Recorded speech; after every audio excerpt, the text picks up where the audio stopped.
Hello, it's Father Rich. I'm here on the second floor hallway outside the guest room for our next masterpiece, number 31, The Wanderer Above the Sea Fog.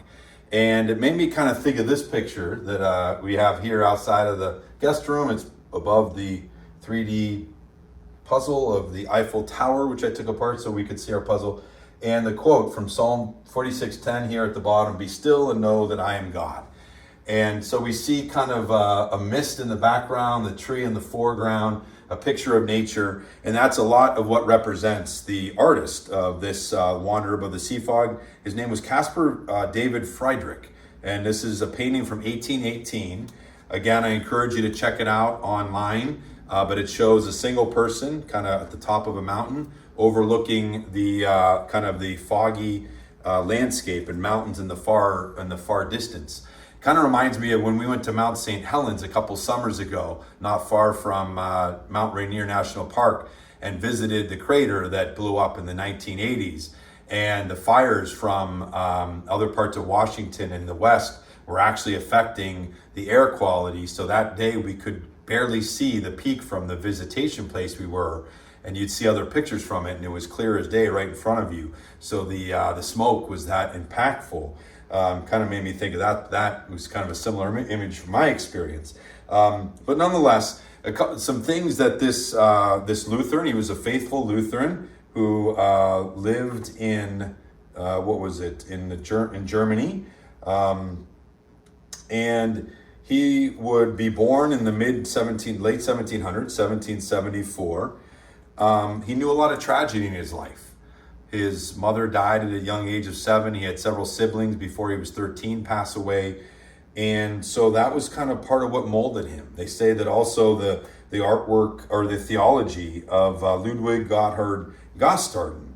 And what was unique to it was his teaching about nature and kind of this idea of personal experience, existential experience of God beyond mere doctrines and dogmas.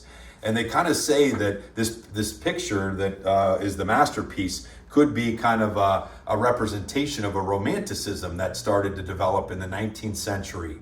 They were moving away from kind of the rationalism of the Enlightenment of the centuries before, and kind of romanticism, which kind of shows this philosophical and artistic movement that questioned the primacy of rationalism and emphasized the need for imagination, sensation, and feeling. But interestingly enough, so that's kind of what they said his pictures would demote. And he would use nature to really represent the sacred as well, as we've seen in some of our masterpieces. But what was unique to him is that he put them right in altarpieces.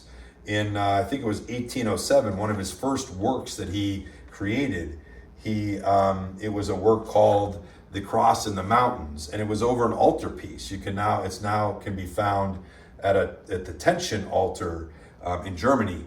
But it was a very significant landscape scene of the mountain and just the crucifix at the top of the mountain. So they say kind of one of its first works where in a church, in an altarpiece, where the religious theme is much smaller than a natural theme. And some people thought it was blasphemous and inappropriate, of course.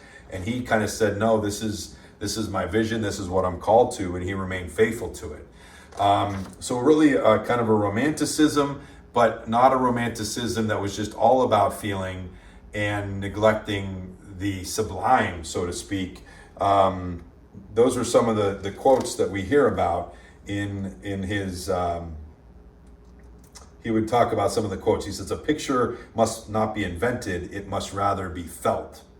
Another place, I'm trying to find the quote. "The artist," he wrote, "should not only paint what he sees before him, but also what he sees within him." So again, this effort to bring out from within the representation of what they're trying to speak through their masterpiece. "Close your bodily eye so that you see your picture first with your spiritual eye, then bring what you saw in the dark into the light so that it may have an effect on others, shining inwards from outside."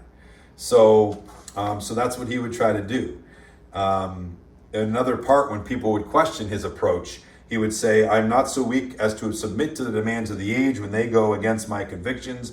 I shall leave it to time to show what will be of it, whether a brilliant butterfly or a maggot."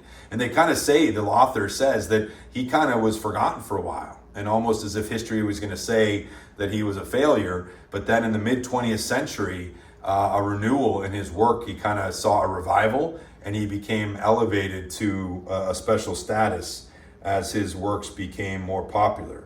So some of his works were Abbey in the Oakwood at 1810, Monastery Graveyard in the Snow, 1819, Monk on the Seashore, 1808, and then A Winter Landscape, 1811. So he kind of talks about his pictures capturing the hope of God's triumph over death, sometimes the transitory nature of life, with barren trees symbolizing death, ruined churches showing the fate of religion in the modern world. So kind of the challenge that we have with this. They say that that his paintings, some feared that they were dangerously close to pantheism. This idea that kind of rationalistic viewers that would seem far too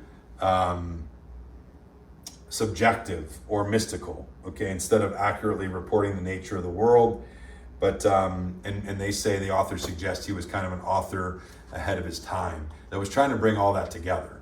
The challenge we would have in that romanticism approach is that, yes, personal experience and feeling is important, but that can't be the only way that we encounter God or experience truth.